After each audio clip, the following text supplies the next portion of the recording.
Bonjour, bienvenue chez American Car City Classic, je suis Olivier et aujourd'hui je vais encore vous montrer une très belle voiture, le cliché à la française, cette Ford Mustang, donc, qui est un modèle de 1965 en version fastback. Alors évidemment, comme toujours chez nous, on vous montre que des très belles voitures en vidéo et puis en vrai pour ceux qui viennent les voir. Donc celle-ci échappe pas à la règle, elle a été complètement restaurée. Donc c'est une voiture qui fonctionne très bien, qui est très belle, qui a une très belle peinture, un bon tendu.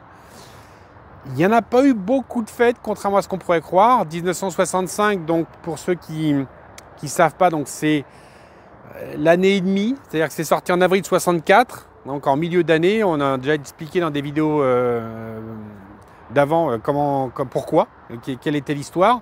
Là c'est donc un modèle 65 en Mustang 2+2, c'est une dénomination qui n'existe qu'en 65 et qui en fait veut dire 2+2, hein, c'est 2 places devant, 2 petites places derrière d'appoint, une coupe sportive, c'est ça le concept 2+2 et c'est comme ça que les premières fastback s'appelaient. En 65, il y a eu la majorité de la production qui est sortie en coupé, donc il y en a eu environ 500 000 coupés, c'est énorme, 500 000 fabriqués. Il y a eu à peu près 102 000, un peu moins de 102 000 cabriolets. Et il y a eu 77 079 exemplaires de fastback. Donc c'est la plus rare des carrosseries. Donc c'est parmi les plus belles aussi, avec le cabriolet, il faut reconnaître, hein, la coupée est entre guillemets un peu trop banale. Donc là, vous avez une version donc en couleur Poppy Red, ça s'appelait. Donc c'est un espèce de rouge qui tire légèrement sur le orange. C'est très joli. Là au soleil en plus ça rend super bien. Avec intérieur standard noir. Et là, je vais vous montrer un petit peu en détail comment elle a été faite et surtout ce qui peut vous permettre de reconnaître une 65 d'une 66. Allez, on regarde ça ensemble. Comme vous pouvez le voir, la peinture a été bien faite. C'est une belle voiture. Elle a ses styled steel d'origine, évidemment. Donc, c'est une cote C, donc une 289 4,7 litres 200 chevaux. Voilà, donc on voit bien le petit logo 2+2 qui était spécifique à cette génération. Alors là où vous avez commencé à regarder, à faire la différence avec une 66, c'est principalement au niveau de l'intérieur. Le latéral est à peu près pareil. L'intérieur est différent, c'est-à-dire que sur une 64,5 et 65, vous avez ce grand compteur en fait avec l'aiguille qui court tout le long comme ça et pas les 5 petits compteurs ronds. Voilà, donc après tout le reste est à peu près semblable à une 66. Et alors pour différencier une 64,5 d'une 65, ça c'est encore plus rigolo, c'est qu'en fait ici en rouge vous avez Alt, alternateur, donc une 65 a un alternateur alors qu'une 64,5 a une génératrice. Donc ça, pour une 64,5 ça serait marqué gène ici. C'est des petits détails. Évidemment encore une fois je vous parle que des voitures d'origine, hein. Dès que ça commence à être bidouillé on n'en parle plus. Donc 64,5 gène pour génératrice, 65 Alt pour alternateur. Voilà, sinon le compteur, vous voyez, c'est le compteur des Falcon, ni plus ni moins, qui était monté sur une grande partie de la gamme Ford. Et en 66, ça se transforme avec le gros compteur ici, rond, et les deux compteurs de chaque côté. Sinon, autoradio, tout est pareil, tout est semblable. Vous voyez l'état de la voiture. C'est une très belle auto, bien restaurée, intérieur standard noir, de bonne facture. La sellerie, la moquette, les tapis, tout ça, c'est récent, c'est beau. Notez l'état de la voiture. Les ajustements sont corrects. À l'arrière, il y a eu un petit upgrade. C'est-à-dire que l'ancien propriétaire a posé les échappements tulipes des GT. Donc avec bien fait, c'est-à-dire bien fait avec le petit jonc chromé autour. Et puis bah, du coup, la jupe qui correspond, hein, bien sûr, qui est percée. Donc là, c'est joli comme tout. Ça lui donne un beau look. De toute façon, ces échappements de GT, c'est un gage de réussite. C'est joli comme tout.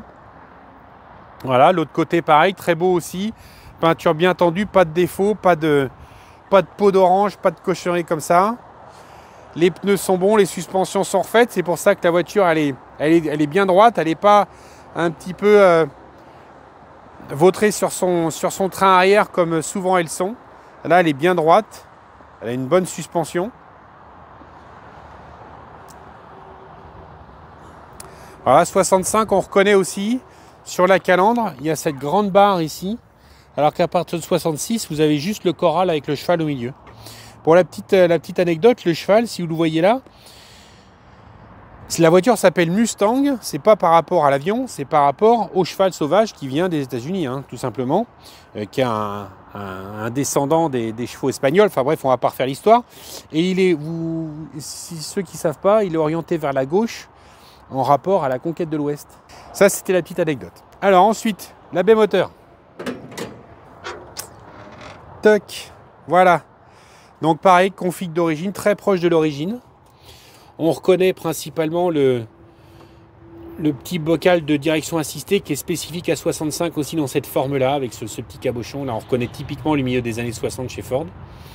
Le filtre à air d'origine, évidemment, avec par contre un petit upgrade sur les caches culbuteurs qui sont de Cobra, de Shelby, donc de la même génération, puisque c'est la même base de bloc. Sinon, tout est conforme. Le numéro de série, évidemment, il est bien marqué, il est pas frappé, il y a bien les numéros avec les petites étoiles, etc. C'est bien une vraie code C d'origine. Le dessous est très beau. On essaiera de faire des photos quand on la mettra sur le pont. Vous voyez, pas d'accident, pas de corrosion sur toutes ces parties-là. Souvent, sur certaines, c'est bouffé, ça croustille de partout. Là, tout est sain, tout est propre. Ça n'a pas été maquillé, ça n'a pas été chabouiné. Donc, c'est une belle voiture saine qui vous emmènera partout si vous en prenez soin. C'est toujours pareil. Il ne faut pas les faire rouler sous la pluie. Il ne faut pas les tirer dedans à froid. Bon, c'est une voiture de collection. En tout cas, ce modèle-là, on le vend et on le considère comme une voiture de collection, comme toutes les autres qu'on a chez nous. Il y a une petite baguette qui manque là qu'on va mettre, la petite baguette chromée. Elle a été oubliée, elle a été perdue dans le temps, peu importe. On l'a commandée, elle sera sur la voiture bientôt. Voilà, c'est une très très belle voiture. On a un prix défiant toute concurrence, elle est à 59 900 €. Aux États-Unis, c'est ce qu'elle valent là-bas. Donc 60 000 $, c'est à peu près ce que ça vaut, sans le transport, sans les douanes, sans rien. Et dans cet état-là, c'est même un petit peu plus cher, parce qu'elle est vraiment belle, elle est vraiment saine, elle a bien été faite. Donc profitez de l'occasion, venez la voir, parce que des fastback, il y en a beaucoup, des belles comme ça, il n'y en a pas tant que ça en France, hein. Donc venez la voir, vous ne serez pas déçus. À bientôt.